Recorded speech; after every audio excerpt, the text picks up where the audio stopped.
akan masuk ke sesi Q&A Bapak Ibu sekalian ya. Jadi diperkenankan Bapak Ibu sekalian untuk melampirkan atau menuliskan Q&A jika ada pertanyaan. Saya akan bacakan pertanyaan pertama dari Pak Peter Ho nih. Bagaimana rencana ITMG menyikapi keputusan Kemen SDM mempensiunkan dini pembangkit listrik tenaga uap PLTU batubara nih Pak? Ya, memang ke depannya kita melihat bahwa Indonesia mungkin mengikuti beberapa negara-negara berkembang lainnya juga akan menuju energi yang hijau dan bersih. Jadi masing-masing semua akan menuju ke energi terbarukan lah, I would say, jadi ke renewable. Dan kita juga percaya bahwa mungkin energi terbarukan ke depannya akan membuat kita akan menjadi lebih sehat, ya. Namun saat ini kita melihat batu bara itu merupakan energi atau sumber energi yang paling murah, ya. Jadi mungkin kalau kita bicara dengan negara-negara Eropa, negara-negara Amerika, mereka semua menggunakan gas gitu, dan gas itu di heavily subsidized gitu. Kalau misalnya Indonesia itu sendiri sekarang untuk bahan bakar minyak aja untuk subsidi itu sudah cukup untuk menarik nurun dari sisi APBN negara gitu. Apalagi nanti dari sisi bahan bakar gas ataupun energi terbarukan. Jadi dari sisi kita sebenarnya kita melihat bahwa batu bara saat ini masih akan diperlukan at least in another 5 sampai dengan 10 tahun. Bahkan kalau dari PLN itu mungkin di tahun 2060 itu mereka memang berkomit untuk tidak tidak mempunyai PLTU kembali.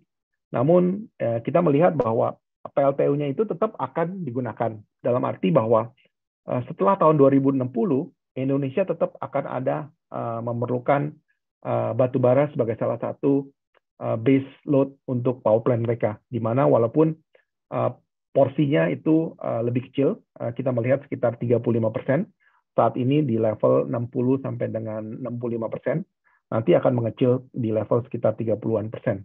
Namun tetap akan ada coal-fired base load gitu loh, karena pertama Indonesia masih membutuhkan untuk itu karena merupakan salah satu choice yang cukup murah. Kalau misalnya kita switching ke gas itu mungkin lebih mahal. Kedua, kalau kita based on energi terbarukan saja, misalnya solar farm seperti di gambar ini, itu teknologinya belum mendukung, sehingga even yang saya dengar kalau kita pasangkan solar power plant ini di seluruh Indonesia pun mungkin belum mampu untuk mencukupi kebutuhan listrik di seluruh Indonesia. Jadi kita support mendukung itu, namun eventually tetap saja kita masih membutuhkan coal-based power plant. Mungkin itu komen saya. Baik, terima kasih Pak Julius untuk jawabannya. Selanjutnya ada pertanyaan dari Ibu Eti Lastri nih. Apakah ada rencana ekspansi ke cooking coal ke depannya nih Pak? Kita melihat potensi itu sebagai salah satu option kita. Namun coking coal di Indonesia itu tidak banyak.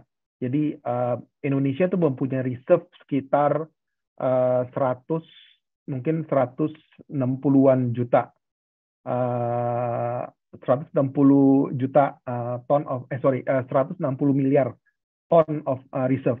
Namun dari semua itu hanya sebesar mungkin 5% sampai 10% merupakan coking coal. Jadi maksudnya kita bisa melihat potensi itu ke coking coal, namun ada atau tidak gitu loh proyeknya yang akan dijual, available for sale. Nah itu sebenarnya salah satu challenges-nya ke depan dalam hal mengakuisisi tambang coking coal. Oke, terima kasih untuk jawabannya. Selanjutnya, saya pilih dulu pertanyaannya. Ini banyak sekali nih Pak Julius nih pertanyaan ini. Iya.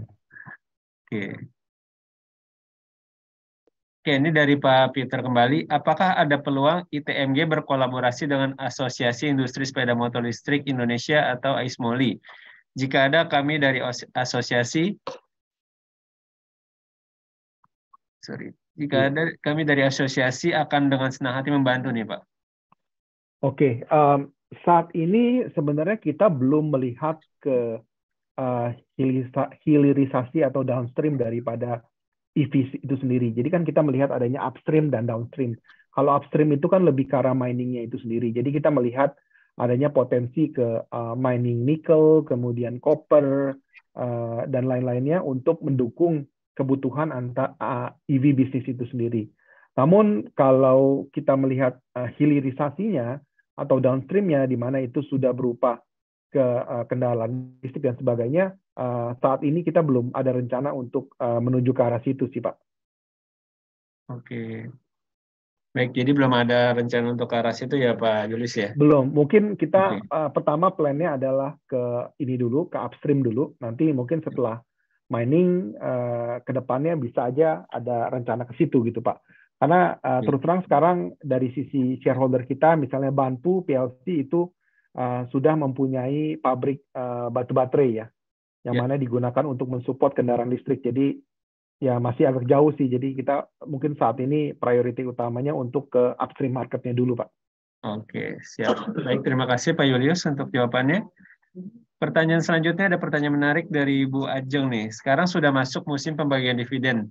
Apakah rasio pembayaran dividen ITMG masih sama atau lebih tinggi dibandingkan dengan tahun lalu karena laba naik tinggi di 2022 nih Pak? Ya, jadi itu sebenarnya hipotesis yang mungkin kita bisa lihat ya. Jadi kalau kita dividen kan seharusnya payout itu adalah persentase daripada profit itu sendiri. Dibandingkan beberapa tahun, memang benar dari Bu Ajeng bahwa net profit di tahun 2022 itu sangat besar. In fact, kalau kita lihat interim pertama itu adalah triwulan pertama dan triwulan kedua di yang 4.128 itu based on 65% dari interim pertama dan interim kedua. Dan kalau kita interim pertama, triwulan pertama dan triwulan kedua. Dan kalau kita lihat triwulan ketiga dan triwulan keempat, bottom line net profitnya itu lebih tinggi dibandingkan triwulan pertama dan kedua di tahun 2022. Jadi chances-nya pertama adalah dividen akan lebih tinggi.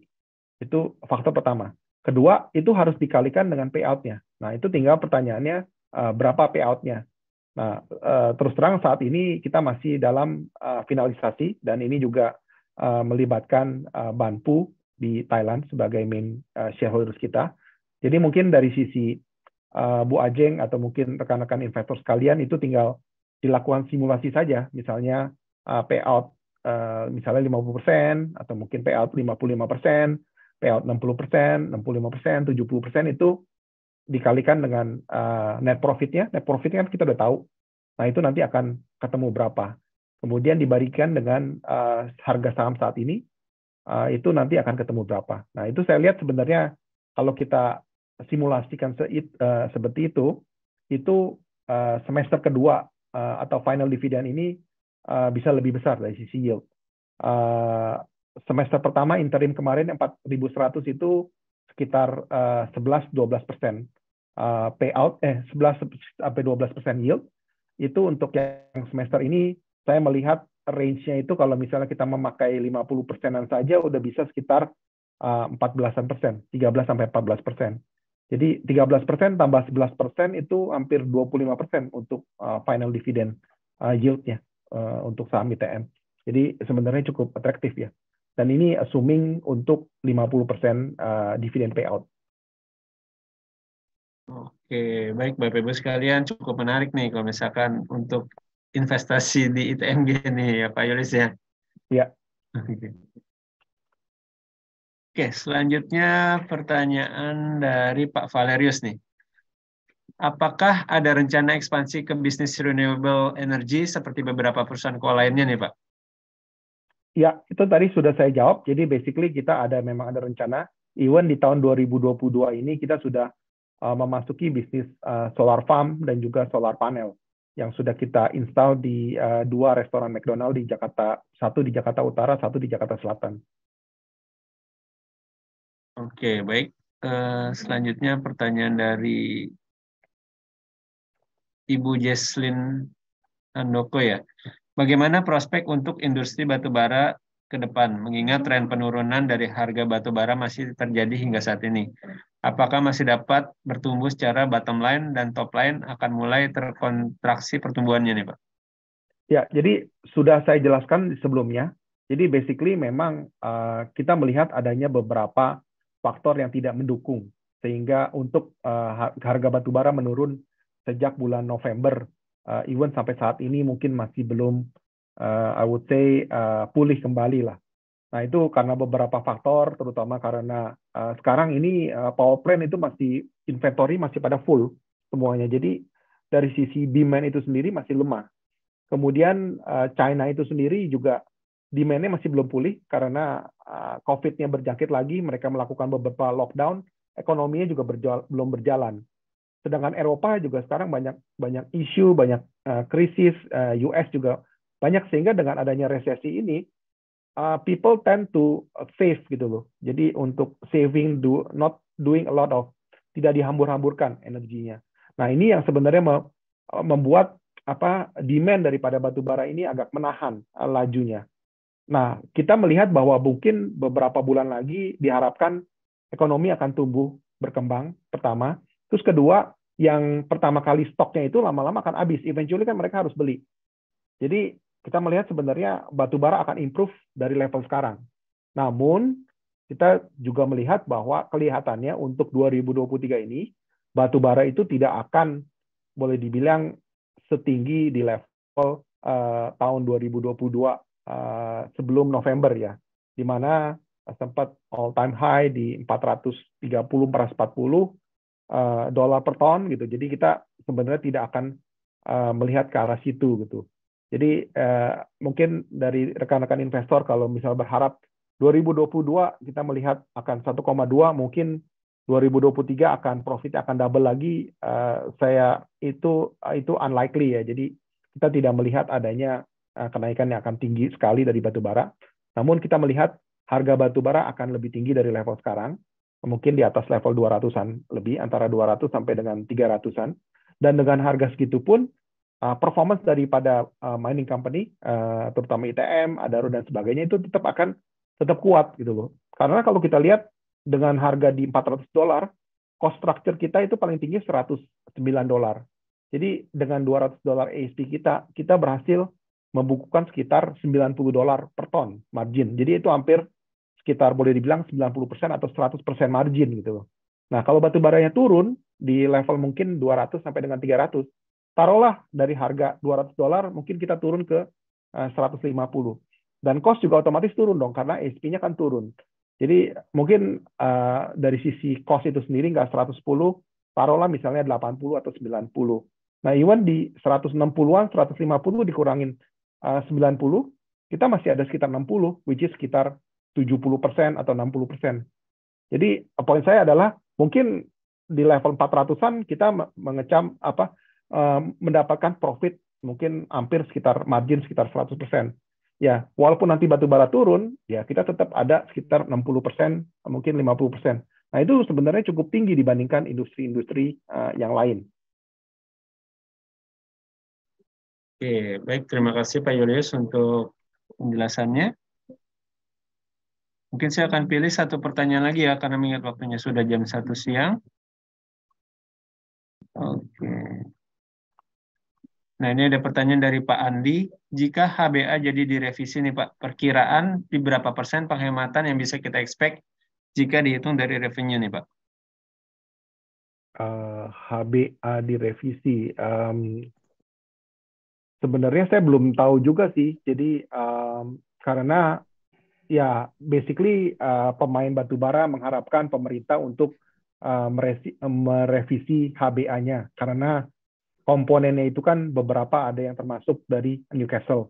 Tapi berita terakhir mungkin HBA yang direvisi itu adalah 70% menggunakan HBA bulan lalu dan 30% menggunakan HBA 2 bulan yang lalu. Nah, ini sebenarnya tidak mempengaruhi perhitungan batubara ITM yang cukup signifikan gitu loh. Saya pikir mungkin jawabannya itu aja sih. Tapi kalau memang sebenarnya impact-nya apa setelah HBA direvisi, ya itu mungkin harus menunggu nanti setelah HBA-nya benar-benar direvisi oleh pemerintah. Oke, baik. Terima kasih Pak Andi untuk pertanyaannya, juga terima kasih Pak Julius untuk jawabannya. Baik, mungkin Baik, cukup sekian ya Pak Julius ya untuk Q&A kita pada siang hari ini ya. baik, oke. Terima kasih Pak Roni.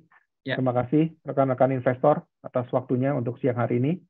Oke, baik. Ya. Terima kasih Bapak Ibu sekalian yang sudah bertanya, namun ada pertanyaan yang belum terjawab. Kami mohon maaf karena waktunya sudah jam 1 siang. Baik, saya ucapkan kembali terima kasih untuk Pak Julius dan juga Pak Agung dan juga tim ITMG yang sudah meluangkan waktunya webinar bersama Philips Sekuritas Indonesia nih. Dan juga terima kasih untuk Bapak Ibu sekalian yang sudah meluangkan waktunya juga dari acara di awal tadi sampai dengan selesai acara ini. Bapak Ibu sekalian tetap mengikuti dan setia dalam webinar pada siang hari ini. Nah, tidak lupa pula nanti bagi Bapak Ibu sekalian yang tadi sudah bertanya, nanti kita akan memilih pertanyaan menarik dan kita akan memberikan merchandise menarik dari PT Philips Sekuritas Indonesia. Baik, terima kasih Bapak Ibu sekalian. Saya akan akhiri kegiatan webinar pada siang hari ini. Selamat siang dan sampai jumpa.